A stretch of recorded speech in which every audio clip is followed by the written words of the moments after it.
여러분들은 건설 하면은 뭐가 가장 먼저 떠오르십니까?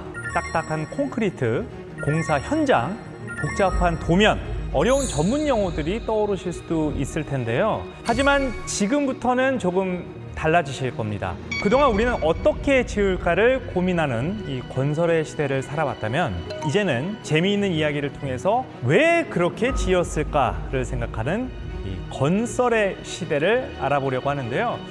다양한 건설이 모여있는 이곳이 어디일까 아마 싶으실 겁니다. 자, 여기는 저희가 원하는 대로 저희의 썰대로 언제든 바뀔 수 있는 특별한 도서관입니다. 네, 지금부터 저희는 과거로, 미래로, 땅으로, 바다로 어디든 떠날 수 있습니다. 하고 싶은 이야기가 있다면 마음껏 하시기를 바랍니다.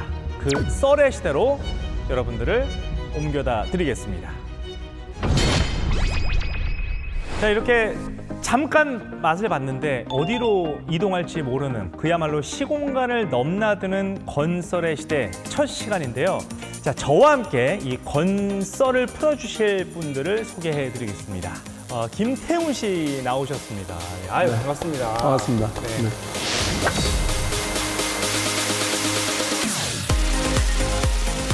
이거 뭐 제가 들은 얘기 건지 모르겠는데 워낙에 이제 알고 있는 양이 방대하다 보니까 예전에 뭐 어떤 그 교수님께서 그런 말씀을 하셨다고 우리 태훈이는 어느 과목이든 1교시는 가르칠 수 있겠다. 아, 진짜인가요, 그게? 대학 다닐 때 저희 전공 담당 교수님이셨는데 네. 야, 너는 어느 개설 과목이든 1교시는 수업을 할 수 있을 것 같다 이야기를 하셔서 그 이야기가 약간 친구들 사이에서는 전설처럼 내려오던 이야기가 하나 있습니다. 아니 근데 도경환 씨는 오늘 MC를 맡으셨는데 네. 건설이랑 무슨 연관이 있으셔서 우리 작가들이 도경환 씨를 섭외를 한 건지. 저는 뭐 탁월한 선택이었다. 그런 말씀을 처음부터 이렇게 가는 겁니까? 네.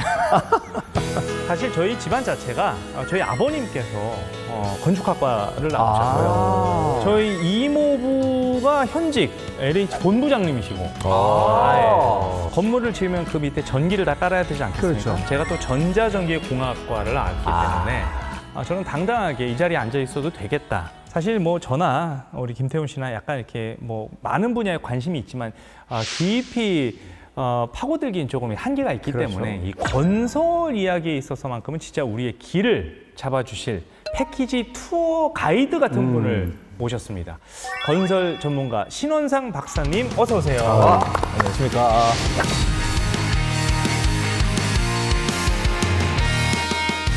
되게 민경훈 씨 닮지 않았나요? 약간 그런 그죠? 분이 있어요. 무슨 말씀 좀. 많이 들으시죠? 많이 들었습니다. 그러니까요. 네. 많이 들었습니다. 오늘 이 자리를 축하해주기 위해서 와주신 분이 계십니다. 바로 옆에 앉아 계신데요. 백상현 씨 어서 오세요. 안녕하십니까.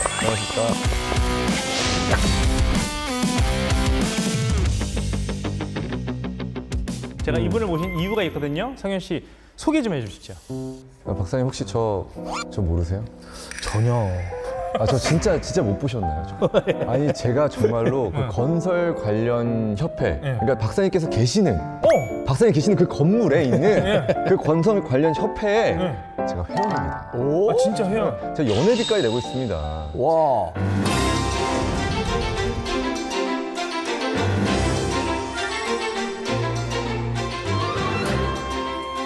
연회비를 내고 있는 회원이면 네, 그 굴삭기 조종 면허가 있어가지고. 오. 예, 기술 이제 기계 분야로 해가지고 이제 회원으로 등록이 돼 있고요. 네. 그리고 저희 어머니께서 이제 건설업에 이제 종사하고 계셔서 제가 거기 현장에 나가서 이제 좀 근무를 했습니다. 어머니 실제로. 현장에. 예, 그렇습니다. 오히려 제가 더 건설적인 사람이 아닌가. 그러네요.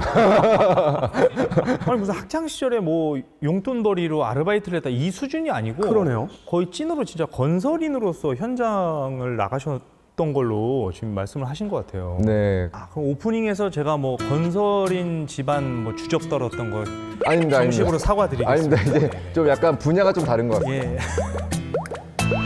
자, 본격적으로 건설의 시대 열어볼 텐데요. 일단 이 건설이 뭔지, 이 건설이라는 두 음절의 단어부터 파헤쳐봐야 될 것 같아요. 박사님께 제일 먼저 여쭤보고 싶은 게 건설과 건축과 차이가 뭐예요, 정확히?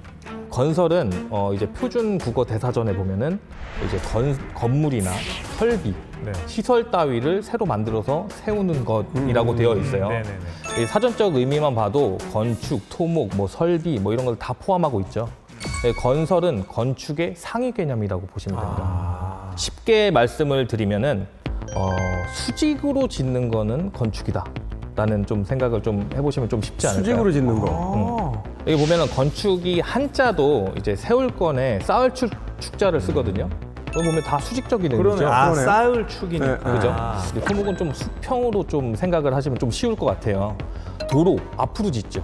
네, 교량도 그렇고 터널도 그렇고 그러네. 철도도 그렇고 면적 단위로 지어나가니까. 네, 네, 다 이렇게 가로로 이렇게 짓게 돼 있어서 이제 위로 짓는 것도 당연히 있겠죠. 있는데 이제 일반인들에게 좀 설명하기 좀 편하자고 보면은 이제 수평적 의미를 토목이 가지고 있다라는 걸 알고 계시면 됩니다.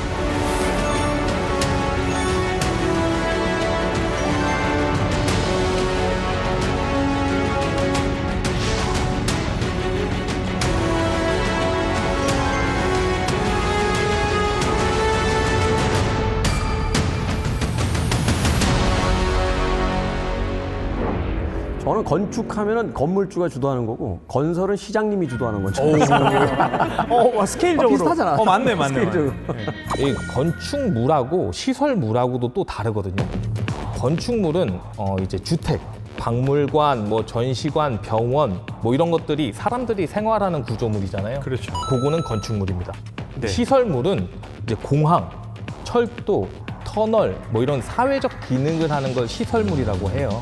그래서 건설이라는 거는 이 건축물과 시설물을 다 포함한 개념이라고 보시면 될 것 같습니다.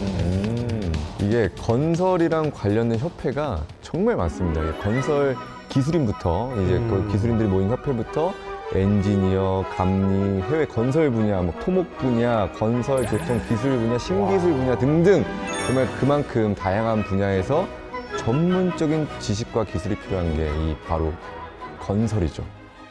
뭐 이쯤 되니까 건설이 아닌 게 없다. 뭐 우리 실생활 속에 건설이 파고들지 않은 데가 없는 것 같은데요? 우리가 일상생활에서 무심코 지나치는 것들도 사실 알고 보면 다 건설이거든요. 제가 문제 하나 딱 드려볼게요. 네네네. 제가 말씀드리는 것들 중에 건설이 아닌 거 한번 골라보세요. 건설이 아닌 거. 건설이 네네. 아닌 거. 전신주, 다리, 터널, 공항, 공원, ATM, 맨홀. 골라보세요. 건설이 아닌 거? 건설이 아닌 거. ATM이 오토 텔링 머신 그 ATM 그러니까 돈 뽑는 기계? 돈 빼는. 그거는 건설이 아니죠. 근데 그렇게 당연한 걸 보기에다 넣어놨을까? ATM은 아닐 것 같은데요? 답변을 좀 먼저 말씀을 드리면 여기서 정답은 없어요. 다 건설이에요? 네, 제가 말한 거 전부 다 건설입니다. 지하철, 아파트, 뭐 ATM, 맨홀, 학교, 공원, 우리 일상에서 당연시 여기는 것들 다 건설입니다. 아니 뭐 이 스튜디오가 건설이고 여기까지 오는 도로도 건설이었으니까 그렇죠. 우리가 이제 건설 속에 살고 있는 건 맞는 것 같은데 근데 ATM은 왜? 그러니까. 난 이해가 안 돼서 그래요. ATM이 가동되려면 ATM 기계만 거기다 배치하면 안 되잖아요. 전기도 깔아야 되죠. 그렇죠. 그죠? 전기 배선도 깔아야 되고 통신도 있어야 돼요. 그리고 ATM기에 네. 여름에 네. 가끔 가시지 않아요? 시원하지 않나요? 그렇죠. 네. 에어컨 겨울에 나오죠. 가면, 에어컨 겨울에 나오죠. 가면 따뜻하지 않아요? 맞아요. 네, 그 냉난방 설비도 다 들어가 있고요. 그렇구나. 기스가 있으니까. 그렇죠. 이 돈을 다루는 데잖아요. 그렇죠. 그러다 보니까 보안 설비도 다 들어가 있어요. 그 ATM 자체가 소형 건설물이라고 좀 맞네. 보시면 될 것 같아요. 뭐 하나 소홀한 게 없는 완벽한 건설이네요. 그럼요. ATM기 자체가. 네, 그럼요. 처음에 이제 아나운서로 방송국에 입사했을 때 교육을 정말 많이 받았는데 제일 피해야 되는 말 중에 하나가 이제 노가다라는. 왜냐면 우리 너무 주변에서 많이 쓰잖아요, 편하게.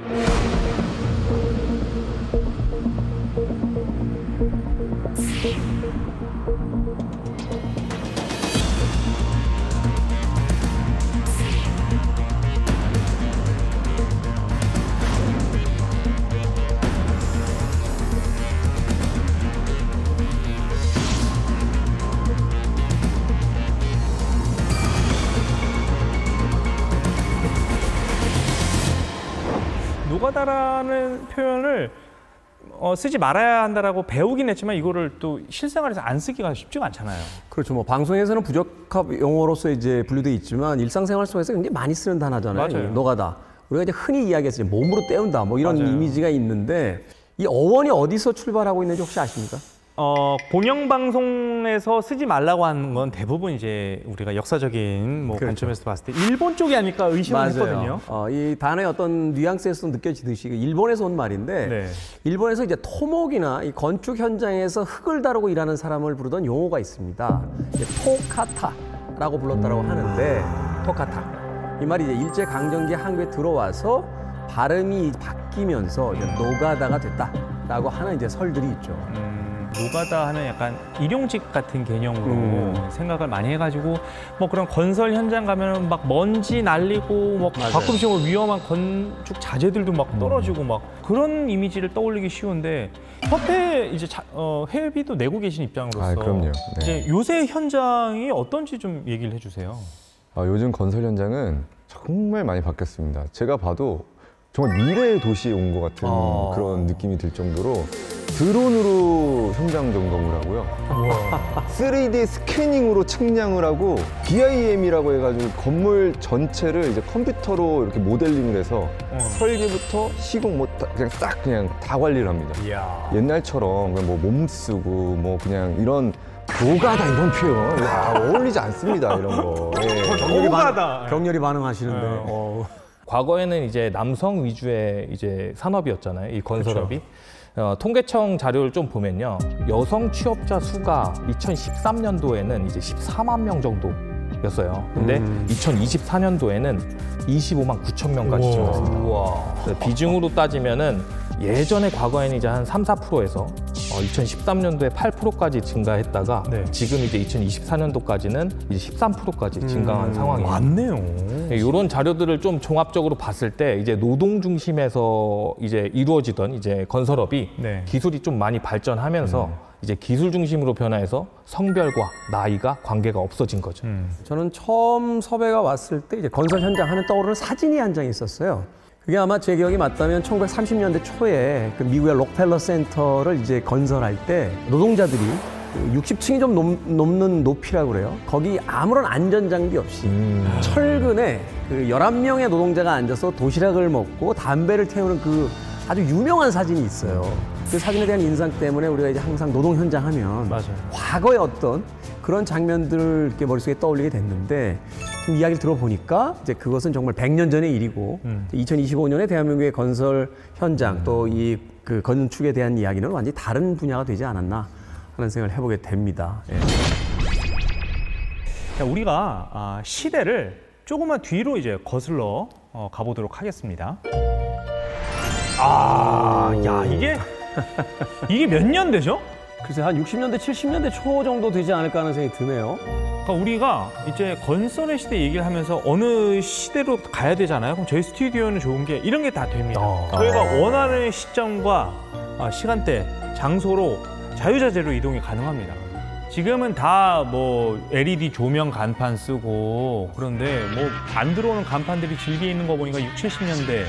근데 도경환 MC가 정확한 지적을 해주신 게 간판에 지금은 네온사인이라든지 뭐 불들이 들어오잖아요. 맞아요. 근데 지금 보고 있는 이제 과거의 풍경은 그냥 맨 간판에 글자만 쓰여져 있다. 맞아요. 당시엔 가로등도 거의 없던 시절이고요.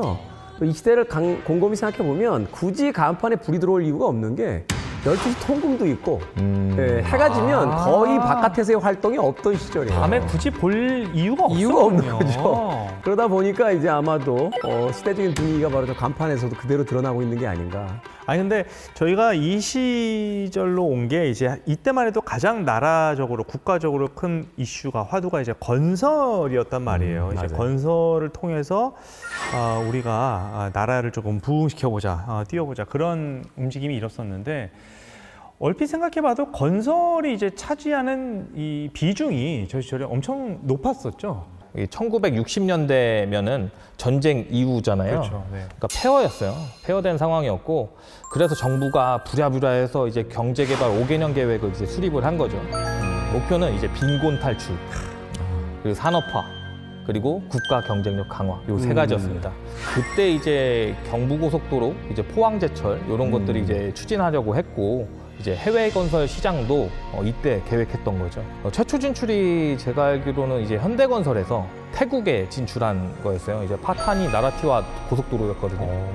재밌는 자료도 있는데 이제 어떤 연구원 자료가 있는데 1960년대 초반의 제조업 성장률은 15% 정도 수준이었는데 건설업은 그것보다 앞섰어요.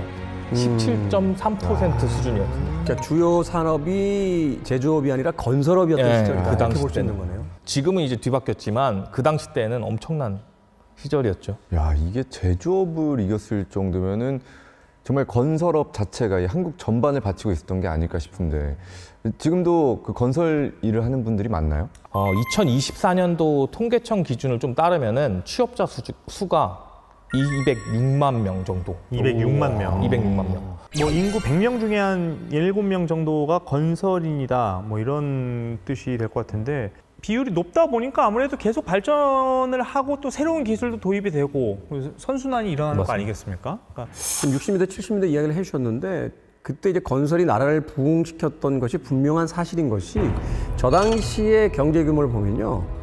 우리가 북한보다 못 살던 시절이에요. 맞아요. 예, 사실은 우리가 굉장히 빈곤한 어떤 그런 그 기반을 가지고 있었는데 이제 건설을 통해서 이제 국가가 재창조가 되면서 이제 오늘날에 이르게 되는 이제 그런 어떤 시발점이 아니었나 하는 생각이 들고.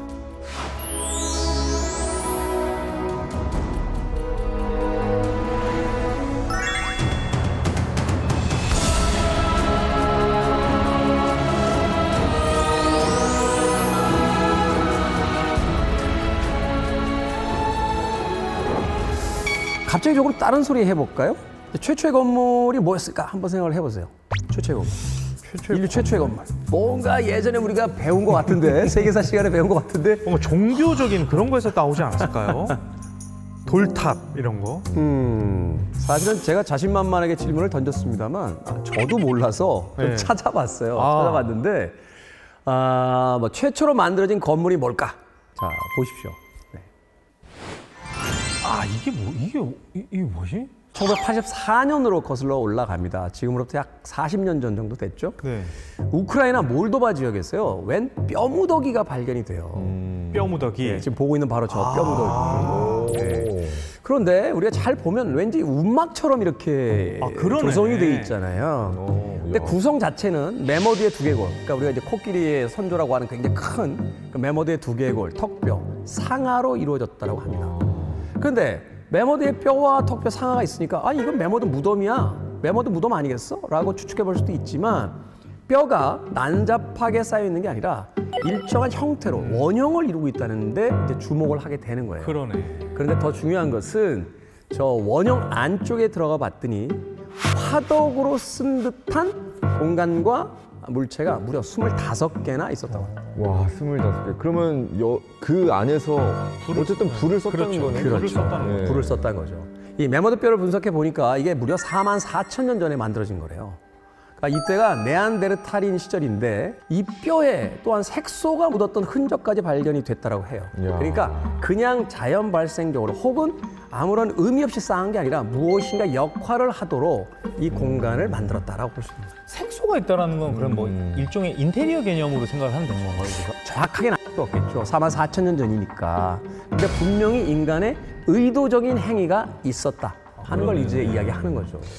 이게 모여서 불 피우고 뭐 인테리어 하고 뭐 이런 거 보면 뭔가 살아보려고 만든 것 같긴 한데 이게 근데 이게 뭐 이렇게 건물을 세웠다고 하기엔 조금 애매한 것 같은데. 사실 뭐 건설물이 맞죠. 왜냐면은 이제 목적성을 가지고 이제 만든 거잖아요. 그래서 원형 화구를 위치와 함께 설계한 거니까 이제 건설물이라고 볼 수는 있습니다. 그러니까 어쨌든 저 안에 사람이 들어가서 비도 피하고 뭐 동물의 습격에서도 안전해지고 불도 피우고 했다라는 거 보면은 그냥 생존이 목적이었다는 얘기인 거네요. 그렇죠. 본능적인 목적으로 설계가 된 거예요. 사실은 이제 춥다 보니까 따뜻한 곳을 찾게 되고 저녁 시간에 이제 야생동물로부터 자신들을 보호하기 위한 어떤 공간이 필요했는데 그런데요. 인간이 일단 생존을 하고 나면 그 뒤로는 다른 목적이 하나 더 생깁니다. 우리가 왜 배가 고플 때 밥만 먹으면 좋겠다라고 생각하지만 배가 불러지면 이제 슬금슬금 다른 생각이 나기 시작하잖아요. 인생이 유한하니 내 인생이 끝나기 전에 뭔가 남기고 싶다. 아, 가죽을 남기고 싶다. 흔적을 남기려고 하는 본능이 이제 시작된 거죠. 단지 살기 위해 만든 건설물도 있었습니다만, 자, 무엇인가를 남긴다라는 것은 이제 죽음을 앞둔 사람들의 고민이잖아요. 그쵸. 그러니까 죽기 위해서 만든 건설도 있었다는 거죠. 맞네요. 죽기 위해. 고인돌, 뭐 그렇죠. 피라미드 같은 거는 이건 살려고 만든 게 아니잖아요. 뭐 기념탑 같은 것도 사실 우리가 탑 안에 들어가서 살려고 만든 건 아니잖아요. 뭐 비슷한 개념으로 봐야 되는 건가요? 그렇죠. 사실 이제 기념물이라고 하는 것 자체가 영원히 기억되고 싶은 욕망이잖아요. 그렇죠.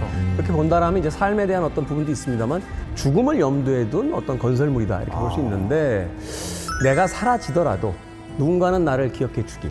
호랑이가 죽어서 가죽을 남기듯이 사람이 죽어서 이름도 남기고 저런 건설물도 함께 남기려고 하는 본능이 있다는 게 좀 놀랍습니다. 그러니까 언제부터 이런 걸 뭐 남기기 위한 무언가를 만드는 건 언제부터 시작한 거예요? 그러니까 참 흥미롭죠. 살지도 않을 것을 꾸미고 만드는 것부터가 뭔가 남기고 싶다는 의지라고 생각이 되잖아요. 집이야 뭐 자신이 살 공간이니까 꾸미는 게 당연하지만 허벌판에 기념비를 세운다든지 하는 것 자체가. 네. 자, 이번에는요, 매머드뼈로 만든 집이 있던 그 시대보다 좀 더 앞으로 한번 가보도록 하겠습니다. 더 앞으로. 이게 뭘로 그린 거야? 동굴이죠? 소리 들리세요? 이 동굴 소리? 물 떨어지는 소리? 자, 여기는 프랑스의 한 동굴인데요. 뭐 인류 최초의 여러 가지 어떤 예술적 그 자료 중에 하나입니다. 이 장마리 쇼베라는 동굴 탐험가가 프랑스의 이제 동남부 뽕다르크 아르데슈강 근처에서 산사태로 쌓인 바위 더미를 발견하게 되는데, 잘 살펴보다 보니까 이게 이제 안쪽으로 이어지는 동굴의 입구였던 거예요. 그래서 어둡고 좁은 동굴 입구를 견디고 깊숙하게 들어가 봤더니 네. 벽에 매머드, 코뿔소, 말, 사슴 등 이 다양한 짐승을 그려놓은 동물 벽화가 나타난 겁니다. 이 동굴을 발견자의 이름을 따서 이제 쇼베 동굴이라고 부른다고 합니다. 야, 저렇게 깊은 곳까지, 솔직히 산사태가 나서야 발견된 거잖아요. 그런 데까지 뭐 집으로 쓰려고 들어갔을 것 같지는 않고 제사 같은 걸 그런 용도로 것 쓴 같은데 공간 아닐까? 이게 도대체 몇 년 전에 만들어진 거예요, 그러면? 아까 그 불을 피우는 화덕이 있었던 공간이 44,000년 전이라고 했잖아요. 이게 만들어진 건 12,000년 후, 그러니까 지금으로부터 약 32,000년 전에 이제 만들어진 그 어떤 형태들입니다. 사실은 뭐 여러 학자들이 저 동굴의 어떤 쓰임새에 대해서 이야기하고 있죠. 사실은 뭐 재단으로 사용됐던 어떤 일종의 종교적인 공간이 아니겠느냐라는 이야기도 하게 되는데, 사실 이 시기가요, 인류 역사에서 정말 중요한 전환점입니다. 그러니까 단순히 생존을 위한 도구와 거처를 떠나서 처음으로 의식과 이제 예술을 위한 공간이 만들어지기 시작한 거예요. 그러니까 지금으로 이야기하면 생존의 문제가 아닌 그 이외의 어떤 뭐 레저적인 혹은 종교적인 여러 가지 일들이 이제 문화예술이 이제 시작이 되는데, 이 동굴은 그래서 일상생활 공간이 아니라 저 재단의 형태로 봤을 때 굉장히 신성시하는 장소였을 가능성이 크다라고 이제 보는 거죠. 그러니까 아무래도 지금 우리가 와 있는 이 공간이 동굴이다 보니까, 동굴은 왜 가면은 약간 음침하고 습한 느낌도 있고 소리도 우리가 말을 했을 때 이렇게 웅웅웅 울리니까 뭔가 좀 평소 우리가 사는 공간과 다르니까 신성한 느낌도 들었을 것 같고, 그러니까 지금 이야기 나누고 있는 것들은 이제 다른 건설물들도 이렇게 뭐 음악과 마찬가지로 인간의 그런 감정을 담아냈다, 녹여냈다, 그런 얘기로 이제 귀결이 되는 것 같은데, 건설물의 감정을 어떻게 하면 느낄 수 있을까요? 예를 몇 개 한번 들어볼게요. 혹시 사찰 가보셨죠, 다들? 네. 어떤 느낌이 드세요? 사찰 저는 음식이 안 맞아요. 일단 음식이 안 맞고. 사실 저도 사찰 이렇게 등산할 때 가끔 그 주변에 있는 사찰에 들어가 보면 흥미로운 게 태도가 달라져요. 등산로에서는 막 빨리 가려고 이렇게 열심히 막 헉헉 숨도 막 이렇게 그렇게 쉬면서 이렇게 올라가다가 사찰에 딱 들어가는 순간 맞아. 왠지 좀 숨도 이렇게 가다듬게 되고 걸음걸이도 좀 조심스럽게 걷게 되는. 짝다리도 못 찍겠더라고요. 건설은 건설물 하나만 보는 게 아니라 이제 주변 환경이나 배치까지 다 봐야 되거든요. 보통 되게 이제 우리가 집을 가잖아요. 단독주택 하신다니까. 대문을 딱 열면 바로 건물이 있잖아요. 마당 있고. 근데 사찰은 좀 달라요. 사찰은 문이 막 맞아요. 3-4개가 있잖아요. 맞아요. 문을 몇 개 통과해야 돼. 맞아요. 일주문도 있고 금강문도 있고 뭐 천왕문도 있고 아까 말씀하셨던 그런 거를 통과해야만 대웅전을 만나게 되는 구조입니다.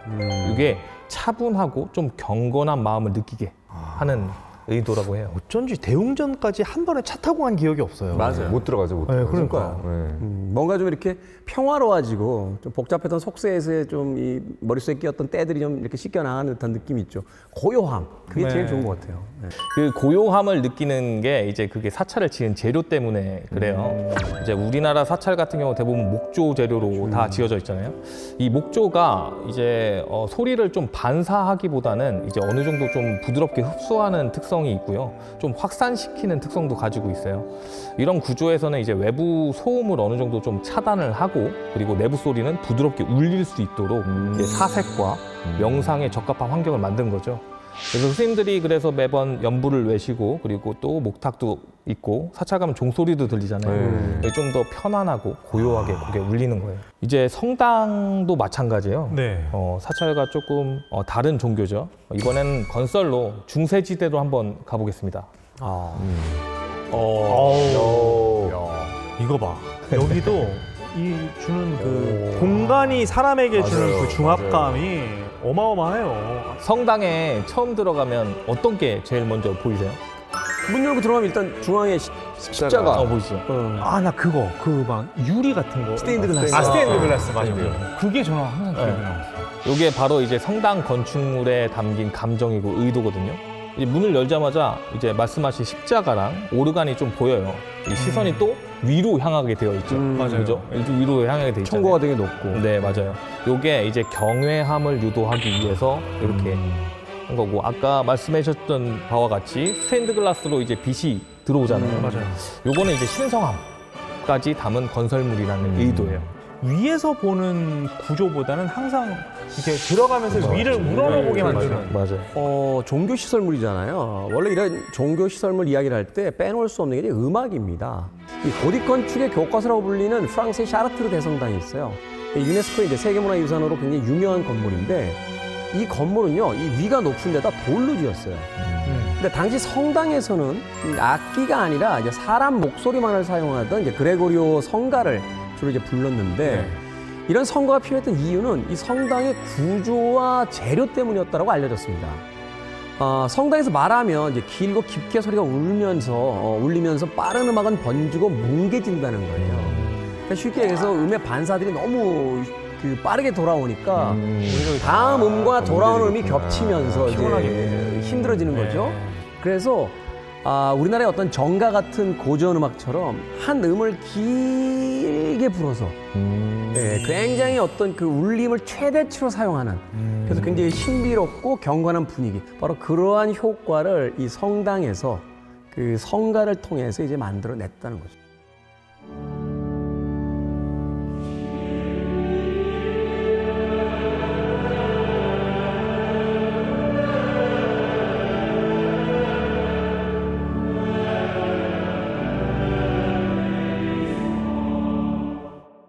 야, 이게 정말 건설물에 맞춰서 음악이 생기는 게 맞는 거네요. 그러네요. 아니 그러면 이게 성당을 뭐 짓는 재료가 바뀌면은 음악도 바뀌게 되는 건가요? 그러면? 그렇죠. 사실 많은 그 건설인들, 건축가들이 하는 이야기 중에 하나가 뭐냐면 이 건축과 건설의 역사에서 가장 중요한 건 소재라는 거예요. 그러니까 예전에 벽돌을 쓰고 그 뒤에 말하자면 뭐 유리를 쓸 수 있게 되고 철근을 쓰게 되고 시멘트를 쓰게 되면서 이 건축과 건설이 완벽히 다른 것을 이제 변모를 했다는 건데 성당의 재료나 구조가 바뀌면 음악도 바뀌게 됩니다. 바로 16세기 그 종교개혁 시기인데요. 그전까지는 형식적으로 이제 설교를 진행을 했어요. 이제 라틴어로 진행이 됐는데 사실 일반적인 신도들이 라틴어를 못 알아듣죠. 모르죠. 그러니까 뭔가 신부님이 이야기하고 계시면 경건한 이야기를 하나보다 하면서 이제 고개를 계속 끄덕끄덕거립니다. 계속 고개를 끄덕끄덕거리면서 이제 성당 생활을 했는데 종교개혁 이후에 분위기가 완전히 달라졌어요. 그러니까 하나님의 말씀을 모두가 들을 수 있어야 된다. 모두에게 전파해야 된다. 그래서 이 설교 중심으로 예배가 재편됩니다. 과거의 예배는 이 경건함, 이렇게 숭고함 이런 것들의 어떤 분위기를 드러내는 거였다면 이제 새롭게 설교를 재편된 예배는 말씀이 중심이 되는 건데 사람들의 말소리가 이제 또렷하게 들리는 공간이 그래서 중요해진 거죠. 그러니까 기존에 울림이 많았던 고딕 성당이 아니라 소리가 덜 울리고 명료하게 들리는 새로운 건축 양식이 이제 필요했던 거예요. 이게 뭐 벽에다가 회반죽이라고 해서 석고 있죠. 네네. 그거를 뭐 바르거나 아니면 천장에 흡음재를 넣거나 아니면은 목재 기둥을 세워가지고 소리가 좀 덜 울리도록 이렇게 하는 게 있는데, 당시 이제 성당 건물이 잔향 시간이 한 5초에서 9초 그 정도 되고요. 석고 마감을 하고 이제 목재를 넣고 나서는 2, 3초로 좀 단축이 됐다고 많이 하더라고요. 단축됐네. 네. 이렇게 직사각형 콘서트홀을 많이 가보셨을 맞아요. 텐데요. 네네. 이제 그 공간을 이렇게 상자와 닮았다고 슈박스형이라고 하거든요. 슈박스. 이게 옛날 교회랑 성당에서 많이 쓰여진 모양이라고 하던데, 천장이 높아서 이제 소리가 웅장하게 들리고, 그리고 무대가 앞이라서 이제 모두에게 집중하기 좋은 그런 딱 모양인 거죠. 그러니까 우리는 그냥 딱 공연 가면은 공연이 직사각형이구나. 거기서 생각을 멈췄지. 이게 성당이랑 뭐 교회에서 이런 역사적인 이유로 왔다라는 걸 우리가 생각을 못했을 거 아니에요. 건설적으로다가 이제 확실하게 입증이 된 구조에다가 현대적인 음향 기술까지 더해져서 지금의 그런 전문 콘서트장이 됐다. 이렇게 정리를 하면 될 것 같은데, 콘서트장에 가보면 유독 소리가 뭐 잘 들리는 자리가 있다. 이 자리는 좀 잘 안 들린다. 뭐 그런 얘기들 많이 하시더라고요. 그렇죠. 실제로 그게 음악을 즐기는 입장에서 명당이라고 할 만한 장소가 따로 있는 거예요? 있죠. 일면 뭐 황금자리 이렇게 이야기하는데, 아마 이 자리가 어떤 자리냐는 여러분들이 콘서트 티켓 구매할 때 S석. 가격에서 이미 차이가 났을 거예요. 그러니까 만약에 70명에서 한 100명 정도 되는 그 오케스트라 연주회, 그러니까 관객석이 70에서 100이 아니라 오케스트라가 이제 정말 이제 풀 사운드를 내는 70에서 100명 정도다. 라고 하면 가장 좋은 자리가 어딜까요? 가까이서 듣는 게 제일 좋은 거 아니에요? 가까이에서. 맨 앞에? 여배우 얼굴이 제일 잘 보이는 거 아닐까요? 저는 그 영화에서 보면은 저 2층 옆쪽에 약간 그 무슨 박스라 그러죠? 이게 이제 발코니처럼 발코니처럼 돼 있어서 거기서 테라스 형태로 돼 이렇게 이렇게 안경 이렇게 망원경 같은 걸로 이렇게 보고 있는 그 자리가 비싸지 거기 않을까? 싼 데지. 멀잖아. 얼굴이 안 보이잖아. 근데 보면은 제일 약간 주인공하고 막 회장님들이 약간 그런 자리에 막 가 계시고 그런 것 같은데. 역시 날카로운 부분이 있어요. 일단은 제일 피해야 하는 자리는 바로 앞자리입니다. 진짜요?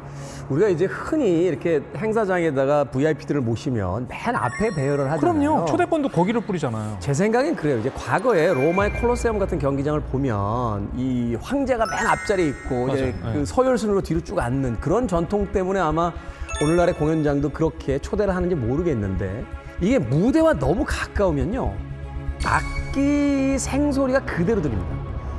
그러니까 말하자면 이제 마이크로폰을 사용해서 이제 스피커를 통해서 나오는 소리도 들리지만, 앞에서 직접 연주자가 연주하는 그 생소리도 바로 같이 들어오는 거예요. 그러니까 이제 사운드의 어떤 교란 같은 게 좀 생기는 거죠. 그러니까 연주하는 모습을 보겠다면 앞이 좋죠. 그러니까 이제 연극 무대 같은 경우는 아마도 앞에서 보시는 걸 되게 선호하시는 분들이 많으실 거예요. 근데 음악을 즐기려면 무대 앞 중앙은 좀 피하셔야 돼요. 앞서 백승현 씨가 이야기한 것처럼 2층 사이드 좌석이나 중앙의 뒤쪽, 사이드 뒤쪽, 이쪽이 공명감이라든지 음악 전달이 가장 잘 되는 공간이라고 해요. 2층은 너무 뒤로 간 거 아니에요? 근데 이렇게 생각하시면 돼요. 앞서 이야기했습니다만 음악이라는 것, 그러니까 소리라는 것은 이제 진동이니까 네. 사라지기 전에 어딘가를 맞고 다시 되돌아오는 반동이 생긴단 그렇죠. 말이에요. 그죠? 이 반동이 오는, 그러니까 반사음이 오는 곳이 또 뒷벽이에요. 그러니까 막상 스피커 앞에 있는 앞자리뿐만이 아니라 음악이 튕겨져 나오는 그 공간도 굉장히 중요하다는 거죠.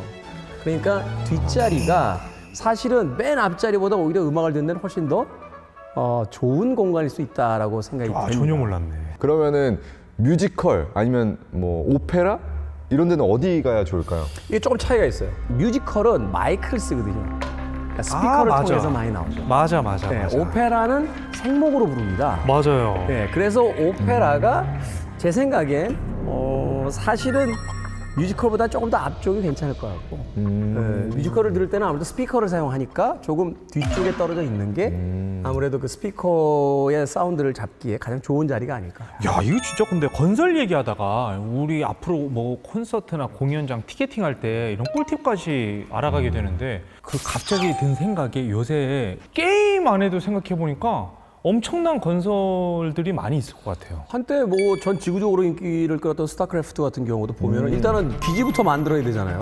그리고 생산부터 시작을 한 다음에 전쟁이 시작이 되니까 이거 다 건설이지. 맞아요. 우리 아이들이 집에서 그 하는 게임이 있어요. 마인크래프트 맞아요. 마인크래프트. 맞아요. 맞아요. 그것도 막 이렇게 다니면서 막 그러니까 염소도 소도 막 죽이고 막 이게 하면 곡괭이로 땅도 파고 막 자기가 콕콕콕 하면 또 있죠. 건물을 막 벽돌이 올라가고 뭐 실제로 있는 건물들도 많이 지어놨더라고요. 있어요. 그거 어떻게 짓는 건지 오늘 에펠탑, 뭐 타지마할. 아, 그걸 자기 마음대로 지을 수 있어요? 네, 아니 도대체 그거 어떻게 짓는지 모르겠어요. 짓고 부수고 난리도 아니에요. 실제로 이제 건설 전문가들이 참여한 맵도 있어요. 그린필드라는 맵이 있거든요. 게임에 여기 한번 보시죠. 어머나 우와. 이게 게임 안에 있는 거예요? 네. 아, 저거 어떻게 만드는 거야? 대단하잖아요. 이제 한 유저가 이제 현실감 있는 도시를 좀 만들어 보자는 아이디어에서 좀 시작했는데 점점 규모가 커지면서 이제 거기에 건축 전공자들도 들어갔죠. 도시계획가도 들어가 있죠. 캐드 설계하는 그 모델러도 참여해서 아직까지도 짓고 있죠. 아, 저 진짜 궁금한 게 있는데, 저 만약에 주유소라고 치면은 주유소 위에만 저렇게 주유소 모양만 있는 거예요? 아니면 정말 밑에 유리 탱크까지도 다 이렇게 뭐 만들어 놓은 거예요? 다 있어요. 진짜로 그렇게 다 해놨다고요? 다 있어요. 아니 그러면 이거는 게임이라고 우리가 명명을 하면 안 되는 거 아닌가? 이게 뭐 누구나 참여할 수 있는 어떻게 보면 건설 시뮬레이션 프로그램 뭐 이렇게 얘기를 해야 되는 거 아닌가요? 그렇죠. 이 시뮬레이션이 아니라 게임 안에서만 존재할 수 있는 아주 특별한 경우도 있습니다. 이 전 세계 어디에도 없는 최대 규모의 도서관이 바로 이 마인크래프트 안에 있어요. 속을 들여다보면요, 어마어마하게 놀라운 것들이 있습니다. 바로 그 도서관 안에 채워진 내용들인데 이 도서관을 만든 사람들이 국제언론감시단체, 국경 없는 기자회예요. 그러니까 왜 이 사람들이 이 도서관을 만들었냐면 도서관 이름에서 그 목적이 나옵니다. The Uncensored Library, 그러니까 검열이 없는 도서관. 그러니까 러시아, 이집트, 멕시코, 사우디아라비아 뭐 이렇게 언론의 자유가 제한된 국가에서 이제 보지 못하는 책이라든지 뭐 기자들의 글 이런 것들을 마인크래프트 책으로 만들어서 누구나 읽을 수가 있는 거예요. 그러니까 말하자면 접속해서 저 게임 안에 들어가서 저 도서관에 가서 자기가 찾는 자료를 가지고 그거를 볼 수 있다. 언센서드니까. 나는 진짜 이 건설 얘기하면 적당히 뭐 콘크리트, 시멘트 얘기하다 갈 줄 알았는데 와 이게 무슨 뭐 이야기도 있고 인간의 의지도 있고 뭐 음악이 건축 양식에 따라 달라지고 인간의 인류의 역사도 담겨 있고 진짜 종합 학문이네요. 하나 더 있어요. 건설에는 심리도 있거든요. 심리도. 제가 생각만 해도 정말 즐거운 질문 하나 드려볼게요. 저 성수동에 100층짜리 건물을 하나씩 지을 수 있어요. 그러면 몇 층에 사실래요? 70층? 70층? 저는 그래도 100층이라고 한다면은 한 번쯤은 100층에 한번 살아봤어요. 맞아. 펜트 스타일이시. 탑층에. 나도 이거야. 그러니까 엘리베이터를 탔어. 그냥 매일 위치로. 가면서 얼마나 많이 쓰겠어요. 엘리베이터도 따로 만들어야죠. 택배 아저씨들 따로. 층층이 다 눌러놓을 텐데. 이게 진짜 상상만 해도 즐거운 고민인데 세 분 다 권력자 욕심이 있으시네요. 저는 안 그래요. 아유, 날 별로 엄청 많으신데요? 진짜요? 70층이? 70층도 많은 거죠. 100층이 더 심한 거는 맞아요? 현실성이 있는 게 더 권력이 있는 거예요. 그거 거죠. 우리 상상만 하는데 상상만 하는 사람들인데. 도경환 씨는 나는 실제로 현실적인 욕심쟁이고 실제로 하시잖아요. 맞아. 아니 나는 100층은 세를 주고 우리 둘은 새 들어간 거야. 그 건물에. 이제 뭐 아무래도 뭐 이렇게 질문을 드리면 대부분 이제 고층을 좀 많이 선택을 하시거든요. 기본적으로 이제 아파트도 낮은 층보다는 뭐 고층이 더 비싸기도 하고. 맞아. 같은 동에서도 가격 차이가 많이 나요. 맞아요. 이게 근데 본능이에요. 뭐 과거로 따지면 이제 그리스의 파르테논 신전도 높은 곳에 있었죠. 그리고 맞아요. 네, 도시에서 제일 높은 곳에. 맞아요. 그리고 우리나라도 보면 창덕궁에 가면은 왕이 진문을 보는데 인정전이라는 곳도 있잖아요. 거기도 좀 높거든요. 계단을 몇 번 이렇게 올라가야 도착을 해요. 맞아요. 또 안에 가서 보면은 이제 왕이 진문 보는 데는 또 위에 있어요. 그죠? 이 높은 곳에 있는 것들은 이제 옛날부터 지금까지 이제 권력자의 공간이었던 거죠. 그래, 내가 권력욕이 좀 있나 봐요. 지금 딱 생각나는 게 우리 무의식 중에 초등학교 때부터 가면은 항상 선생님은 이렇게 단상이라는 게 있잖아요. 맞아요. 약간 한 단 올라가 있지. 그렇죠. 단상이라는 게 있어서 이렇게 위에서 선생님이 학생들을 내려다보고 한눈에 이제 통제 가능한 시야 안에 들어오게끔 하는 그것도 같은 맥락 아닐까요? 그렇겠죠.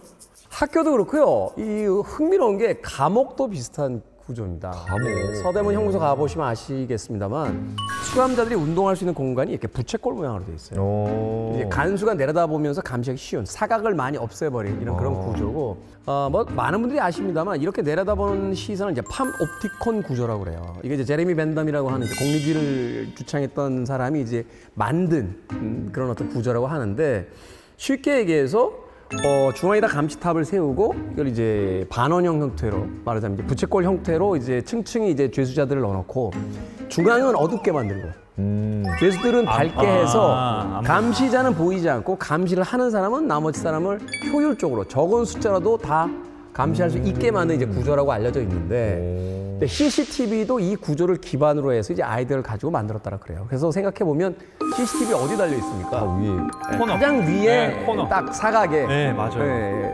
등지고 딱 있잖아요. 자기는 나는 쳐다보지 말고 나는 다 볼 거야. 이런 어떤 구조인데 그러니까 건설이라는 게 단순히 뭔가를 만드는 게 아니라 어떤 위치에서 누가 누구를 보느냐 이걸 이제 염두에다 두고 설계하는 경우가 많다라는 거죠. 그러니까 높이를 둘러싼 싸움은 그냥 풍경 싸움이 아니라 이게 단순히 뷰가 좋아서가 아니라 위에 있을수록 이제 권력자다. 이제 고대부터의 어떤 그 믿음 때문에 이제 그런 어떤 선호가 생겼다고 해요. 제가 사극을 많이 하잖아요. 네. 제가 왕 역할을 좀 맞아요. 이제 하면은 그 딱 용상에 딱 앉으면은 이제 신하 이제 선배님들이 다 이렇게 서 계시거든요. 그렇죠. 연기 경력 그러면은 30년, 40년 선배님들 전화 이러고 전하 그리고 이게 또 느낌이 또 약간 좀 갑자기 이렇게 연기가 갑자기 몰입 확 되면서 딱 그런 게 있거든요. 실제로 뭐 짧은 순간이지만 뭐 우스워 보이고 약간 저는 그렇게 현실적으로 권력 지향을 하지 않아요. 약간 또 저 네, 포탈에 나올 또 기사거리 빼는 거 안 걸리네. 예, 그래서 아마 이 고층 빌딩도 아마 이렇게 뭔가 국가마다 자존심 싸움이 있을 것 같아요. 그러면은 예전에 왜 그거 있잖아. 동양 최대, 맞아. 세계 최대 뭐 이런 거 있잖아. 아니 그 두바이에 부르즈 알리파 그것도 부르즈 있고 알리파. 서울에도 우리 롯데타워 123층. 엄청 높죠. 이 층수가 엄청나죠. 부르주 알리파 같은 경우에는 이제 지상 층만 따지면 이제 163층. 거기 저 톰 크루즈가 매달렸던데. 맞아. 맞다 맞다. 예. 그러니까 말씀하셨듯이 이제 롯데타워는 이제 123층. 숫자만 들어도 뭐 대단하죠. 근데 파고 들수록 더 놀랍습니다. 여기에 그냥 그 시설물만 그 층수대로 짓는 게 아니라 거기까지 올라가려면 뭐 필요할 것 같으세요? 엘리베이터 있어요. 엘리베이터죠, 그죠? 걸어서 못 가지. 그냥 올라갈 때 왜 귀가 귀 먹먹먹먹 먹먹한 거. 예. 그냥 엘리베이터를 넣으면 안 되잖아요. 그죠? 거기까지 빨리 올라가야 되니까. 그럼요. 초고속 엘리베이터 기술도 들어가 있죠. 그리고 이런 초고층 건축물은 내진 기술이 되게 중요해요. 그래서 내진 기술도 들어가 있고 재난이 워낙에 이제 좀 요즘에 이슈가 되어 있으니까 거기에 대한 기술까지도 다 들어가 있는 신기술 집합체라고 보시면 됩니다. 야, 그럼 그 건물 안에 건설 기술을 그냥 정말 다 몰아넣은 거네요. 다 때려넣은 이게 자존심 싸움이 될 만하다니까요, 이게. 방금 말씀드린 이 건물들이 이제 다 한나라 기술로 지은 거거든요. 같은 나라에서 이 지금 얘기했던 건물을 다 지었다. 그럼요. 전부 다 대한민국 기술이에요. 아 진짜요? 그렇죠. 맞아, 아니, 맞아. 두바이 그거- 맞아. 아, 그럼요. 맞아. 나 그 저 123층짜리 건물 지을 때 그 앞에 왔다 갔다 하면 이 건설사 한국 이름이었어요. 네, 한국 이름이에요. 그러니까 난 정말 신기한 게 건물이 올라가는데 신기한데 거기까지 타워 크레인이 계속 올라가는 거예요. 그다음에 이제 최근에는 콘크리트를 이렇게 붓잖아요. 네, 맞아요. 레미콘 차가 거기까지 어떻게 올라갑니까? 이제 그 펌프카 돼가지고 이제 밀어서 쏘긴 하는데 저는 어떻게 그게 100몇십 층까지 그거를 쏠 수 있는지 저도 그게 너무 궁금한 거예요. 이게 쏠 수 있어요. 앞선 기술을 우리나라도 가지고 있거든요. 와 대박이다. 부르주 할리파 짓기 위해서는 이제 586m까지 올려야 돼요. 그 콘크리트를? 네, 콘크리트를 밀어 올려야 돼요. 압력, 온도, 재료 뭐 이런 것들 다 계산해서 그러니까 앞선 그러니까 568m면 올라가다 그 안 굳어요? 붙잖아. 그 호스 안에서? 속도가 엄청나죠. 그 압이 대단하지. 압이 어마어마한 거죠. 초고층 건축물 기술은 진짜 대한민국 강국이에요. 위로는 남한, 밑으로는 북한. 이 밑으로 파는데 또 저쪽 북에 계신 분들 기가 막히게 파시잖아요. 그러니까 아, 야, 지도새도 모르게. 남북이 예. 합치면 이건 지상 지하로 정말 최고야, 이로. 건설이라는 주제를 가지고 우리가 무슨 얘기를 할까 걱정도 많이 했었는데 나누다 보니까 뭐 게임 얘기도 나오고 아까 음악 얘기도 나왔고 그야말로 우리 삶에 가장 큰 영향을 주는 게 건설이란 거를 깨닫는 시간이었습니다. 이 건설을 이렇게 건썰로 한번 또 풀어서 들어보니까 네. 몰랐던 부분들도 많이 새롭게 듣는 것도 많았고요. 그리고 또 제가 아는 부분을 이렇게 또 조리 있게 또 새로운 이야기로 만들어서 들려주시니까 너무 즐겁게 잘 들었습니다. 네. 우리가 살고 있는 모든 공간들이 다 건설이라고 얘기를 해도 무방할 것 같습니다. 자, 건설의 시대에서 앞으로 더 재미있는 이야기, 더 흥미로운 이야기 많이 나눠보도록 하겠습니다. 대단히 고맙습니다. 감사합니다.